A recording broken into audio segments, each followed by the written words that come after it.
All right, first and foremost, I want to give all praise, honor, and glory unto the Most High God, Yahweh. I do so in the name of His only begotten Son, Yahweh Shah, who the world calls Christ. He's your brother Yaquab, HOIGA, in observance of a Day of Atonement. Just wanted to do a quick lesson on fasting and the significance of it, why we did it, and just to go into a little bit of that real quick. Fasting for us today is relatively new. You see what I'm saying? Going without food or drink for more than a 24-hour period is like unheard of for us. But back then in the ancient world, our ancestors and forefathers, it's part of their culture. It's part of our culture. You see what I'm saying? We always went into fasting for various reasons, mainly for mourning, out of mourning. You see what I'm saying? We're going to read a little bit about that today. All right. So we're going to start off in, matter of fact, we're going to start in Romans, the 15th chapter, read verse 4. And it reads, "For whatsoever things were written aforetime were written for our learning, that we, through patience and comfort of the scriptures, might have hope." So again, we're reading about our ancestors and the trials and tribulations they went through for our learning, so that now we know once we get into these situations, we know how to handle it. You see what I'm saying? Whether it's good or bad, we know how to get through these situations. That's why we read in these scriptures and find comfort in them. You see what I'm saying? Let's get another one. Nehemiah 8. We're going to start it at the top. And it reads, "And all the people gathered themselves together as one man into the street that was before the water gate. And they spake unto Ezra the scribe to bring the book of the law of Moses, which the Lord had commanded to Israel." So the whole nation, or the mass majority of them, standing out there, and they tell Ezra to go get the book of the law, right? Jump down to verse 8. "So they read in the book, in the law of God distinctly, and they gave the sense and caused them to understand the reading." So they read out of the book of the law, and they gave the breakdown and understanding, and they made it make sense to them. Because a lot of them in this time have never heard of the book of the law. And the same with us today. We never heard it, a lot of these things. So now that we're able to go in here and read it, we give the understanding and the breakdown to it, and we learn from their mistakes, our ancestors' mistakes, right? So now just to touch on the Day of Atonement, we're going to read Leviticus, the 23rd chapter. We're going to start at verse 27. And it reads, "Also, on the 10th day of this 7th month, there shall be a day of atonement. It shall be an holy convocation unto you, and ye shall afflict your souls, and offer an offering made by fire unto the Lord.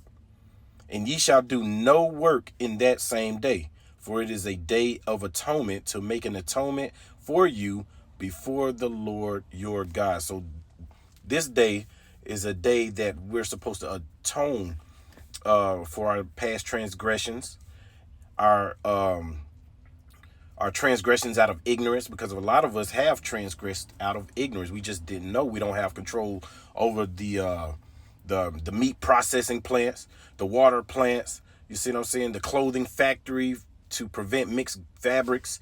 We just don't have any control over these things. Esau likes to put meat, or Salaki, he likes to put pork in everything. Everything. He likes to use the whole part of the pig. You see what I'm saying? For everything he does. And a lot of things we don't have control over. You see what I'm saying? He might put ingredients on the back of his products, but he doesn't have to list all the ingredients. You see what I'm saying? It's just recently he just started letting you know what's GMO and what's not GMO. You see what I'm saying? So a lot of that stuff is out of ignorance, right? And all praises unto the Most High that we have a law for that. We're going to read that just shortly, real quick, just to show the ignorance, transgression out of ignorance. And it's Numbers 15. We're going to start at verse 22. "And if ye have erred and not observed all these commandments which the Lord hath spoken unto Moses, even all that the Lord hath commanded you by the hand of Moses, from the day that the Lord commanded Moses, and henceforward among your generations, then it shall be, if aught be committed by ignorance without the knowledge of the congregation, that all the congregation shall offer one young bullock for a burnt offering, for a sweet savor unto the Lord, with his meat offering and his drink offering, according to the manner, and one kid of the goats for a sin offering. And the priest shall make an atonement for all the congregation of the children of Israel, and it shall be forgiven them, for it is ignorance. And they shall bring their offering, a sacrifice made by fire unto the Lord, and their sin offering before the Lord for their ignorance. You see that? So there is a such thing as transgression through ignorance. You see what I'm saying? So you just didn't know. So this all ties into the Day of Atonement, for us atoning for whether it be transgression out of ignorance, you offended one of your brothers, your brethren, your sisters. You see what I'm saying? This is what this day is for, to show us in mourning and to afflict ourselves. You see what I'm saying? Finishing it out in 26. And it shall be forgiven all the congregation of the children of Israel, and the stranger that sojourneth among them, seeing all the people were in ignorance. You see that? So there is a such thing as transgressions through ignorance, right? Back to Leviticus, the 23rd chapter. And I think we left off at verse 28. And ye shall do no work in that same day, for it is a day of atonement, to make an atonement for you before the Lord your God. For whatsoever soul it be that shall not be afflicted in that same day, he shall be cut off from among his people. And whatsoever soul it be that doeth any work in that same day, the same soul will I destroy from among his people. Ye shall do no manner of work. It shall be a statute forever throughout your generations in all your dwellings. It shall be unto you a Sabbath of rest, and ye shall afflict your souls in the 9th day of the month, at even from even unto even. You see what I'm saying? So this is a day, it's supposed to be like a Sabbath, a day of rest. You know what I mean? We treat it just like any other Sabbath, except we're actually afflicting our souls. We're not eating, we're not drinking. You see what I'm saying? Our ancestors used to do this all the time to show that they're in mourning. You see what I'm saying? Let's get a couple examples of that. I'm going to start in Jonah 3. And we're going to start at verse 5. And it reads, So the people of Nineveh believed God, and proclaimed a fast, and put on sackcloth, from the greatest of them even to the least of them. So this is when Jonah was given the prophecy, or to pronounce judgment on the people of Nineveh, right? So they heard the words, and they proclaimed a fast and put on sackcloth. The sackcloth represents your humbleness, because you know Jake likes to flash. He likes to be in Gucci, Louis Vuitton. You know what I mean? Have his chains on. But when you see him in his lower state, he's looking like, you know, he's all bummy. He's not dressed very well, holes all in the shirt. Well, we did that too. We would put on sackcloth, because sackcloth is very uncomfortable. It's like a potato sack, right? It's very uncomfortable. It's ugly to look at, so on and so forth. But it represented humbleness, right? Jump down to verse 7. And he caused it to be proclaimed and published through Nineveh by the decree of the king and his nobles, saying, Let neither man nor beast, herd nor flock taste anything. Let them not feed nor drink water. So he declared a fast because of the judgment that was pronounced on Nineveh. And he commanded that nobody, from the least to the greatest, even the animals, eat or drink, right? Verse 8.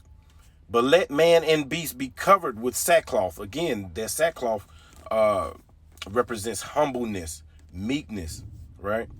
And cry mightily unto God. Yea, let them turn everyone from his evil way and from the violence that is in their hands. You see that? So that shows that they declared a fast, not eating, not drinking, in mournfulness and repentance unto the Most High God, because he was going to destroy them. They know they did evil, they did wrong. They got to humble down. You see what I'm saying? Let's get another one. Go to First Esdras. We're gonna go to chapter 9, and we're gonna start at verse 2, because we know Ezra and Ezra is the same person, but Ezra, he fasted a lot. He always fasted, right? Because of what Israel was going through, the nation was going through, right? So verse 2, and it reads, and remained there, and did eat no meat nor drink, mourning for the great iniquities of the multitude. So he's in mourning. He didn't eat or drink anything because of the affliction that these nations was causing on his people, and the transgressions they was committing against their God. You see what I'm saying? So this is why Ezra was mourning. But this is another sign or another example for fasting. You see what I'm saying? Fasting is us mourning. You see what I'm saying? Let's get another one. Let's go to see what Christ has to say about this. Let's go to Matthew. We're going to Matthew 6. And we're going to read verse 16. Moreover, when ye fast, be not as the hypocrites of a sad countenance, for they disfigure their faces, that they may appear unto men to fast. So while we're on this Day of Atonement, while we're out here fasting, we're not supposed to be frowning our faces and, you know what I mean, doing hunger pains and groaning and moaning, doing all that. You know what I'm saying? We're not supposed to be doing all that. You see what I'm saying? To let everybody know that, hey man, something's up with this, brother. What's going on, brother? And then here you are, oh yeah, it's Day of Atonement, I'm fasting. You see what I'm saying? Nah, you're not supposed to do that. Because why? Verily I say unto you, they have their reward. Your reward was to be acknowledged. Now you got acknowledged. There you go. You see what I'm saying? Verse 17. But thou, when thou fastest, anoint thine head and wash thy face. That means get up, you know what I'm saying? Clean yourself up. You see what I'm saying? That thou appearest not unto men to fast, but unto thy Father which is in secret. So you're supposed to, you know what I'm saying? When you're fasting, you're supposed to just go and carry out the plan of the day like it's normal. Nobody needs to know that you're fasting except for you and the Father. You see what I'm saying? You're supposed to wash your face. You ain't supposed to have crud all in your eyes and stuff. You know what I'm saying? You're supposed to just go like normal. You see what I'm saying? Nobody's supposed to know but you and the Father, right? And thy Father which seeth in secret shall reward thee openly. So your Father is going to reward you openly because you fasted in secret. You didn't have to broadcast all your information. You see what I'm saying? Let's get Isaiah 58. We're going to start at verse 4. This is an example of them doing exactly what Christ told them not to do, right? Isaiah 58. We're going to start at verse 4. Behold, ye fast for strife and debate, and to smite with the fist of wickedness. Ye shall not fast as ye do this day, to make your voice to be heard on high. So during this time, a lot of people was fasting. When they was fasting, you know, you get those hunger pains, you know what I mean? You get hangry, you get irritable, because especially if you're not used to it, right?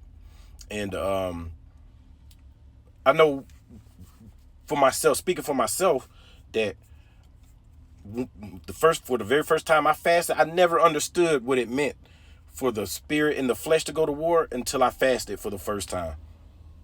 And I can attest to it that it is real. Matter of fact, let's get a scripture on that. Psalms 109. Let's see. Psalms 109 and verse 24. And it reads, my knees are weak through fasting, and my flesh faileth of fatness. Your knees get weak. You do get weak. You get real weak, and you get very tempted. You see what I'm saying? So a lot of brothers get hangry. They get irritable. And now here they are. They're fighting, and they're debating. Brother, you ain't doing it right. I'm doing it better. And you ain't supposed to do this, supposed to do that. And you can do this, but you can't do that. You see what I'm saying? This is what was going on during this time of Isaiah. I'm going to read it again from 4. Behold, ye fast for strife and debate, and to smite with the fist of wickedness. Ye shall not fast as ye do this day, to make your voice to be heard on high. The Most High ain't listening to you when you fasting like that. Like these men were back in these days. You fasting to be seen of men. You see what I'm saying? You fasting, debating, and doing all this, trying to say you're better than thou. You see what I'm saying? While you're fasting, the Most High is not going to hear you. It's not going to work that way. Verse 5. Is it such a fast that I have chosen? A day for a man to afflict his soul? You're not really afflicting your soul. You're afflicting somebody else's soul because your soul is being afflicted. You see what I'm saying? So this is why you're not supposed to do these things. It is to bow down his head as a bulrush and to spread sackcloth and ashes under him. You see those? So instead of you wearing the sackcloth and ashes on you, you see what I'm saying? You're putting them up under you. You're still better than that. You're not humbling yourself all the way down. You see what I'm saying? That's not how you're supposed to fast, man. Will thou call this a fast, an acceptable day of the Lord? You want to call this a fast? This is what Isaiah was saying back in those days. That's why Christ said, don't be doing all that hunger pains and trying to be seen of men. Don't be doing all that. That's not a real fast. And the Most High is not going to hear you doing that. You see what I'm saying? Fasting, you're supposed to be in mourning, but not everybody needs to know that you're in mourning. You see what I'm saying? Everybody don't need to know that. That's between you and the Most High. Right? Let's get another one. We're going to go to Daniel. We're going to go to Daniel 9:3. And I set my face unto the Lord. Salakia. And I set my face unto the Lord God to seek by prayer and supplications. Supplications is like begging. You see what I'm saying? With fasting and sackcloth and ashes. Again, sackcloth and ashes. Sackcloth represents your humbleness. The ashes represent you being lower than the dirt. Because technically you are. You see what I'm saying? The Most High doesn't need none of us. You see what I'm saying? So we're lower than the dirt. And fasting is you afflicting your soul, man. That's how the Most High hears you. It magnifies your prayers when you fast for the Most High. You see what I'm saying? Let's get another example. Let's go to Joel. We're going to go to Joel 2. And we're going to read verse 12. And it reads, therefore, also now, saith the Lord, turn ye even to me with all your heart, and with fasting, and with weeping, and with mourning. You see that? The Most High want to see you mourning so that he can take us seriously, basically. You see what I'm saying? So we can come back to him. He can hear us, you see what I'm saying, and get us up out of our mournful situation. You see what I'm saying? The Lord is commanding us to turn unto him. This is what the feast of the Day of Atonement is about. You see what I'm saying? Turning unto the Most High in mourning. You see what I'm saying? Afflicting your soul. Being afflicted is not good. It's not a good thing. So it's not supposed to be good. It's not supposed to feel good. You see what I'm saying? Get another one. Let's go to Mark. We're going to go to 9 and 28. I'm going to read 28. And it reads, and when he was come into the house, his disciples asked him privately, why could not we cast him out? So this is another example of us fasting. This is another example of us fasting for, like I said, it was for various things. Sometimes we would fast to get over demons. You see what I'm saying? Sometimes we would fast for asking the Most High for a certain prayer. You see what I'm saying? Sometimes we will give our thanks unto the Most High by fasting. You see what I'm saying? And in this situation, the disciples couldn't cast out a demon. They're asking Christ, well, how come we can't cast this demon out? You gave us the power. Why we can't do it? And he said unto them, this kind can come forth by nothing but prayer and fasting. Some demons that we got on us, we can't even get rid of without praying and fasting. That's the only thing that's going to work is prayer and fasting. You see what I'm saying? A lot of those demons that's on us in this wicked society, man, can only be cast out by prayer and fasting. So you see what I'm saying? So there's many various reasons we fasted. You see what I'm saying? It's part of our culture. We're just not used to it in this society, in this captivity that we've been brought up on. You see what I'm saying? But this was the norm for them back in those days. You see what I'm saying? Let's get another one. I'm gonna go to Tobit 12 and 8. And it reads, prayer is good with fasting and alms and righteousness. You see that? So prayer is good. And with fasting, the Most High magnifies your prayer with fasting. You see what I'm saying? It's good, especially if you're keeping the law, right? A little with righteousness is better than much with unrighteousness. So fasting and praying just a little bit while keeping the law, even if you do it once a year, only on the Day of Atonement, that's better than you fasting all the time and not keeping the law, because we know righteousness is the law, keeping the law, right? It is better to give alms than to lay up gold, right? So it's better to fast while you're keeping the law just a little bit, just even if it is only on the Day of Atonement, rather than fasting once a week, twice a week, and not keeping the law. You see what I'm saying? But this is another example of why we would fast, because it's good. It's good for us. Not only is it good that our prayers be magnified unto the Most High, and we show our mournfulness, our meekfulness, you see what I'm saying, our sorrow and regret, but also on the carnal level, it's good for our bodies too. It gives our organs time to rest. You see what I'm saying? It gives our bodies time to heal itself properly. You see what I'm saying? Let me get another example of that. We're going to go to Sirach. We're going to read verse 7, right? And we're going to, or chapter 7, we're going to start at verse 14. We're going to read verse 14, right? And it reads, use not many words in a multitude of elders, and make not much babbling when thou prayest. So when you're praying, you're not supposed to be using much babbling. You see what I'm saying? This is just going into, while you're fasting, you praying and fasting.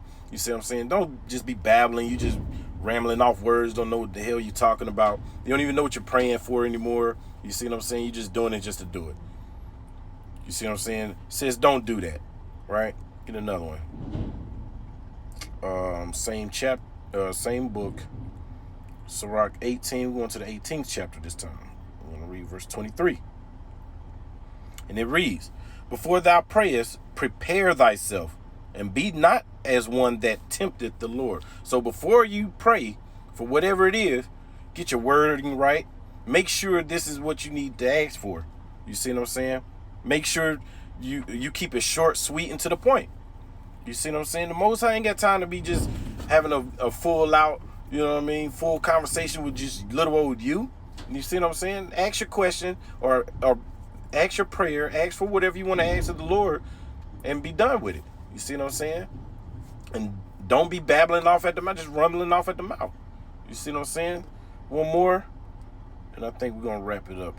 Same book, 33 and verse 4.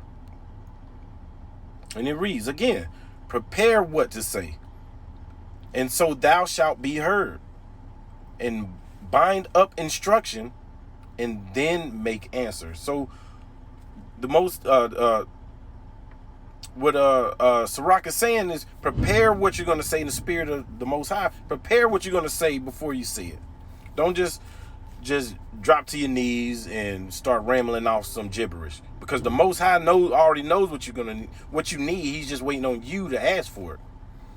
So you wondering why you're praying, you're sending up prayers and supplication unto the Lord, and you're not getting heard. It's because you're probably asking for something that the Most High knows you don't need. You probably asking for some money, knowing that you can't even you're bad at managing your money. You got poor money management skills, right? Or you asking for a house, knowing that you can't afford it. You see what I'm saying? You don't need it. You see what I'm saying? But the Most High knows what you want. He just wants you to ask for it. So prepare what you're going to say, right? And last one, I'm going to get one more. Go back to Matthew 6. This all goes into fasting and Day of Atonement also. You see what I'm saying? Last one. We're going to start at verse 5. Matthew 6 and 5. And when thou prayest, thou shalt not be as the hypocrites are, for they love to pray standing in the synagogues and in the corners of the streets, that they may be seen of men. Verily I say unto you, they have their reward. So it's the same thing with fasting. When he spoke about fasting, you fasting to be seen of men with the hunger pains frowning your face up. Well, it's the same thing with prayer too. You see what I'm saying? You're not supposed to be praying for whatever you're asking the Most High for in front of everybody. You see what I'm saying? Just to be seen to me, oh, that brother's righteous. Look at him praying 6 times a day. He always standing over there in that corner. Nah, man, you're not supposed to do that. Verse 6, but thou, when thou prayest, enter into thy closet, and when thou hast shut thy door, pray to the Father which is in secret, and thy Father which seeth in secret shall reward thee openly. So it's the same thing. When he's saying go up into that closet, he just means a secret place. Just go to a secret place, just you and the Most High. Ask for whatever you need to ask for in secret, and don't go off running your mouth about it. You see what I'm saying? Everybody don't need to know that's between you and the Most High, and the Most High will reward you openly. You see what I'm saying? So with that, I'm going to give all praise, honor, and glory unto the Most High God, Yahweh. I do so in the name of His only begotten Son, Yahweh Shah, who the world calls Christ. Most High will, in the name of Christ, y'all was edified through the Spirit with, just a quick little lesson on prayer and mainly on fasting on this Day of Atonement, because I know it's hard out here. We're not used to it. And right now, with these dying times, we need each other more than ever. You see what I'm saying? So Most High will, y'all was edified, and I hope this can help somebody. And with that, I'm going to say shalom. We the ones in tune with the land. We the ones with no food in our hand. Killers dead, they don't give a damn. I got a message for Uncle Sam. Jesus Christ was a black man. Boy, we all play like a cat. Here to reclaim Afghanistan. Pakistan with the sword in my hand.